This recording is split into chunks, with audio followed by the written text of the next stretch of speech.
Welcome visitors to 2023, please take a seat. Today, January the 3rd, 2023, I have good news to all of you weebs. Because today, of course, is the 155th anniversary of the abolishment of the Tokugawa shogunate, ruling over Japan for over 270 years, replaced during the Meiji Restoration. So, the replacement of this isolated feudal society system at risk of exploitation and colonization by Western powers, replaced by a centralized, industrialized nation-state under the same ruler, the Emperor of Japan, which also inevitably brought about the end of the samurai social class in Japan. Now, for today, what we have to do in this video is an overall review of what has been going on in the first month in this expansion. As you know, we are now some 37 days into this first season of the expansion,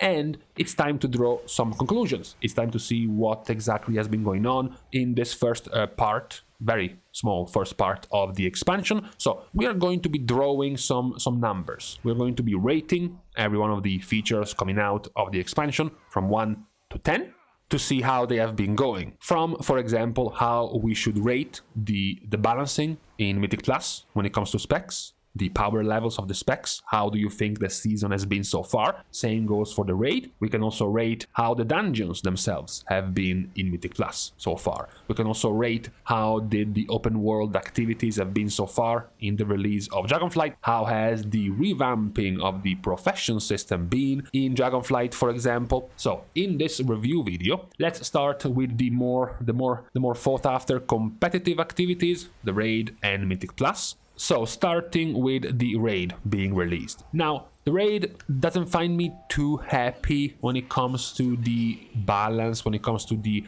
variety of the specs being powerful. Let's just call them like that, being powerful in the raid. We have seen and we have mentioned already how the melee DPS are currently dominating as we do our weekly update in Mythic Plus and in the raid, which will come in a couple of days. We have already pointed this out multiple times already. Like, for example, how at the moment in the top 10 better performers in the raid, there is only one ranged spec, completely surrounded by melee DPS specs, for example. So the balancing when it comes to that is not too great. The situation when it comes to healers is not too great either, if you consider the gap at the moment of Preservation Evoker and Resto Druid compared to the other 5. So that's not too great either. There is a little bit more evenness when it comes to range DPS, but that's perhaps not nearly as good, because they are not even because they are all strong equally. They are even because they are all average equally. So perhaps not that exciting of a hard-fought battle when it comes to range DPS. So for me, in the first month and also in the first 3 weeks of the raid, my overall first impression would be a 6 out of 10 when it comes to the balancing happening in the raid. We don't have nearly the same outliers and the same huge top tier DPS specs we might have seen in previous tiers, but at the same time it's also not very varied at the moment. I think Mythic Plus is slightly in a better position. I think if we had to rate the current situation, the current meta when it comes to Mythic Plus, I think there is a little bit more of a variety at the top. For example, even starting from the more obvious one, which is the tanks, as I'm sure you all must have seen the popularity of Prot Warriors so far. I still think that we have seen quite a good amount of Blood Death Knights being present at the top, a good amount of Vengeance Demon Hunters, and even somehow resurging out of nowhere Prot Paladins as well. So I don't think it's nearly as terrible as how it's been going in the raid. Same goes for the melee DPS. I think you have quite a few more specs making their way in being relevant in Mythic Plus. Enhancement Shaman, Feral Druids, Fury Warriors, even Arms Warriors nowadays, Assassination and Subtlety Rogues as well. I think the situation is fleshed out more evenly compared to the raid. In the range DPS camp as well, it's Balanced Druid, Arcane Mage, Demolock, Marksmanship Hunter and BM Hunter as well. They are all quite competitive at the moment. Once again, yes, sure, they are still similar on the raid level, which is that melee DPS are still above them, and the case of the range DPS is more like we are all average. We are fighting for the average level and not the top flavor of the month level like the melee DPS are at the moment, but it's definitely still more even. So I think if we were to give the raid a 6 out of 10, I think the Mythic Plus state of balance at the moment is closer to a 7 out of 10 overall. You still have, no doubt, you still have problems and buffs and nerfs you would like to give out to even out a few of the differences, a few of the discrepancies when it comes to the difference between specs, but it's better at the moment than how it is in the raid. Now, how about, however, the actual content we are doing, like the raid and like the dungeons themselves? The raid, for me, gets a 7 out of 10. The 7 out of 10 is almost entirely due to the fights, and less so about the aesthetics, the atmosphere, the interiors, the design, the art style of the raid itself. I don't think it's that memorable, even though the name is Vault of the Incarnates. You don't really get the feeling you are inside a vault. You are inside an old building complex with great architecture of any kind. It doesn't look nearly as cool or nearly as nice. The boss fights is what interested me more. I think the boss fights are quite nice, most of them anyways. Especially Razageth as a last boss seems quite the nice end boss fight. Overall, I think it's quite the pleasing raid tier. When it comes to dungeons, however, so we left behind 4 of the new dungeons to include 4 old dungeons for Mythic Plus. So Temple of the Day Serpent, Halls of Valor, Court of Stars, and Shadowmoon Burial Grounds to make way in the first season of Mythic Plus. Now, we have gotten to this awkward split where at the moment you have 2 very, very easy dungeons, considerably easier than the rest of the pack. Shadowmoon, Burial Grounds, and Court of Stars are the far and away easiest overall dungeons in both weeks, tyrannical or fortified. They remain the easier ones, and many of the dungeons are quite overtuned, to the point where we could make a poll on this video and you would have perhaps an even split of many players answering you with a different dungeon for their worst one.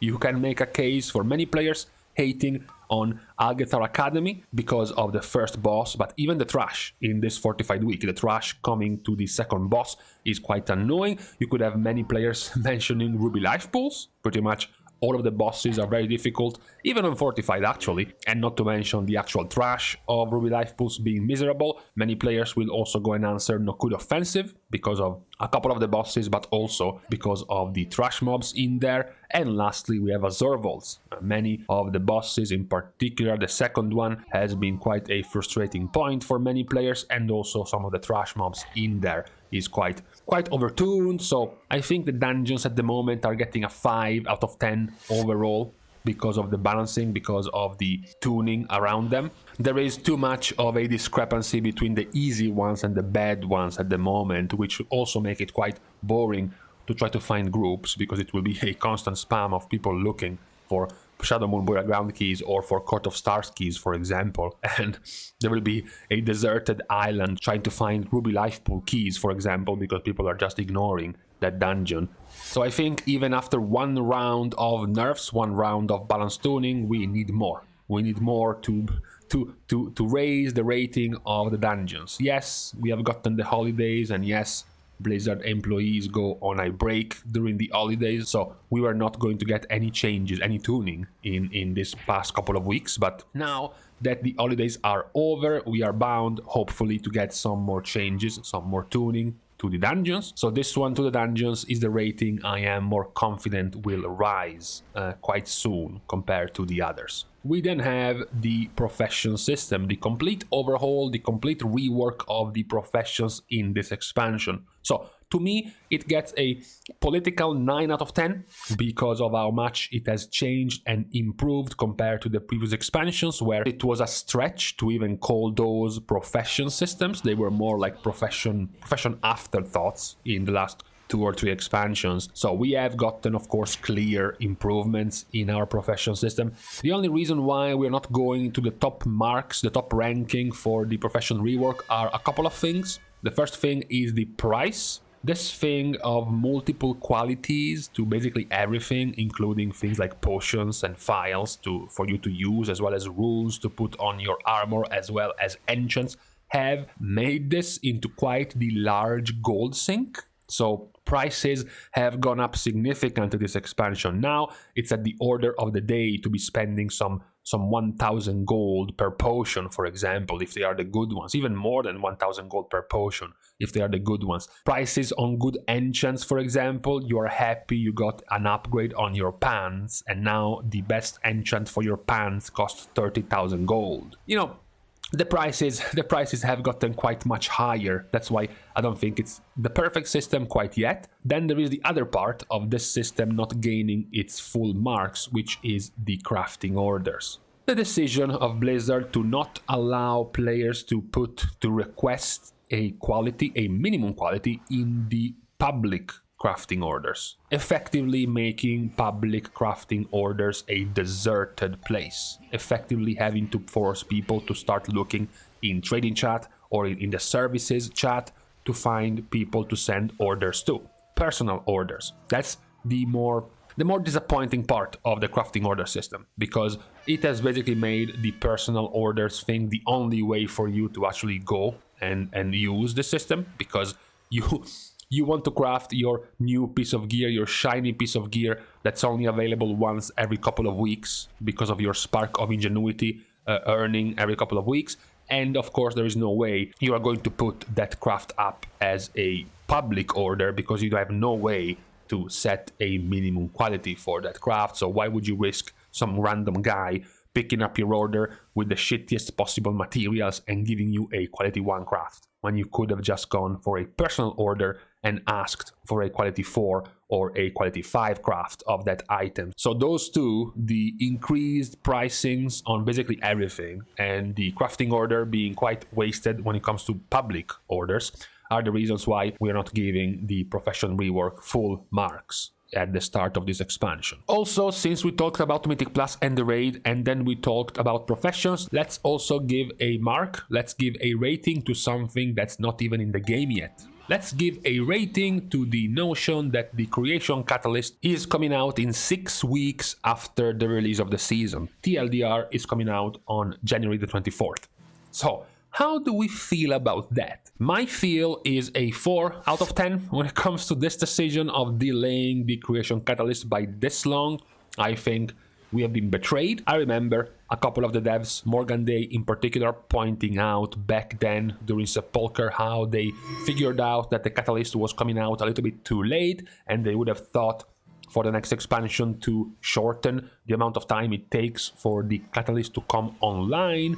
And now we are in the actual expansion, and no, it's gonna come out in the exact same time we had to wait back in Sepulcher, 6 weeks. And I think it's too much. I think it's too long of a wait for you to get these tier pieces. We could have probably done with a 3 weeks wait, maybe 4 weeks wait, but I think 6 weeks is dragging it on for a bit too much. After this, we are left with the open world. Things to do, time to waste, mingling in the open world. Whether it is professions, whether it is renown, whether it is elemental storm invasions, how has the open world been? I think rating this with the knowledge that soon enough, because it should come out late January, the trading post is also coming in the open world. So the extra activities you will have to go through if you want to collect a whole bunch of the cosmetics available as rewards from the trading post.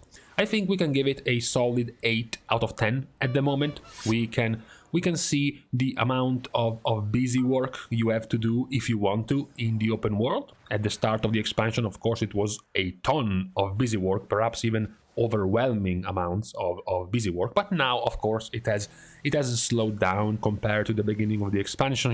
You don't see anymore that many players, furiously grinding the Obsidian Citadel for rep to get items from there, or grinding the Cobalt Assembly for the ring in there, etc, etc. But you still have quite a few things, quite a few reasons for you to stay busy in the open world. We have given players more reasons to stay in the open world compared to Shadowlands, which is an improvement. We have also not locked players into a pen like we did in Shadowlands with the Mo.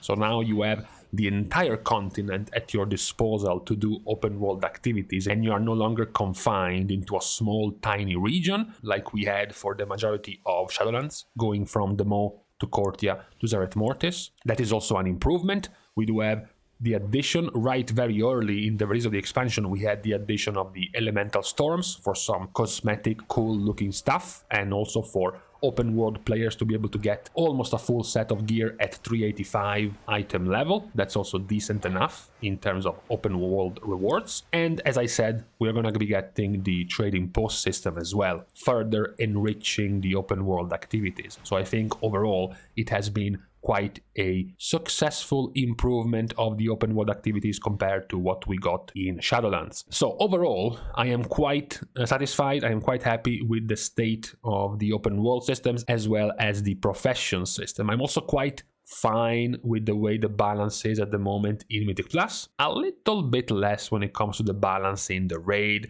but I think it can improve over time. The one I have been most disappointed in since the start of the expansion perhaps have been the dungeons by themselves, without looking at the actual meta of the specs. Just the balancing of the dungeons I think have been a little bit unbalanced overall compared to what we would have expected. It should still be fixed soon enough, I hope, when it comes to some of these overtuned dungeons. As I said, I'm still impartial. Not only do I want the overtuned dungeons to be nerfed, I also want the easier dungeons to be buffed, like Burial Grounds and Court of Stars. I still think they should be buffed in difficulty. So I am for both things. I am for both ends of the spectrum. But this is how I feel like the features, the systems of the expansions have been in this first 5 weeks, 5 resets of the expansions so far. I hope for improvements coming soon. Now that we are out of the holidays, we can get some more changes. We have, of course, the patch 10.0.5 with quite some more balance tuning and reworks, overhauls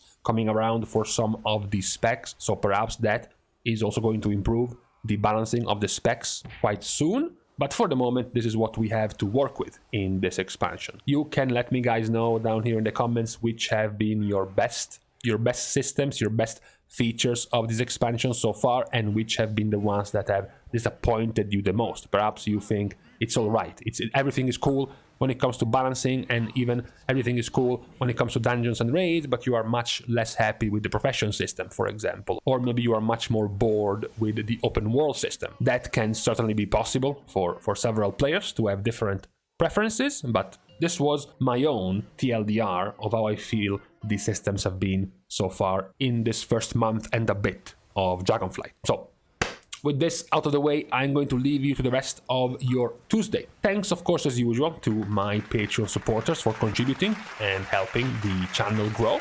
You can also support, as usual, in other ways other than spending cash, which is liking and commenting down below, as well as subscribing to the channel itself. You can also support by following me on Twitter, which can also be useful if you ever want to be notified of the times I go live on stream. Talking about stream, the wait is now over. My Christmas and end of the year holidays are over. I have started streaming again. So talking about that, I am live on Twitch, streaming past 10 p.m. Central European times, 1 p.m. Pacific, and 4 p.m. Eastern US time zones. If you ever want to tune in, most of the time it will be raiding on Mythic or doing some Mythic Plus keys, as well as eventually I will have to start playing my alts, so we will have some time to play some lower keys together, 10 to 15 in that range. If you want to pop by and do some keys together as well, you're welcome to join. Now, with this out of the way, thanks of course as usual for watching. See you guys soon, and in the meantime, I have to go and shop for some groceries, but it's also very cold. I wanted to go for my usual stroll on foot, but I'm not so sure anymore because it's -2 at the moment.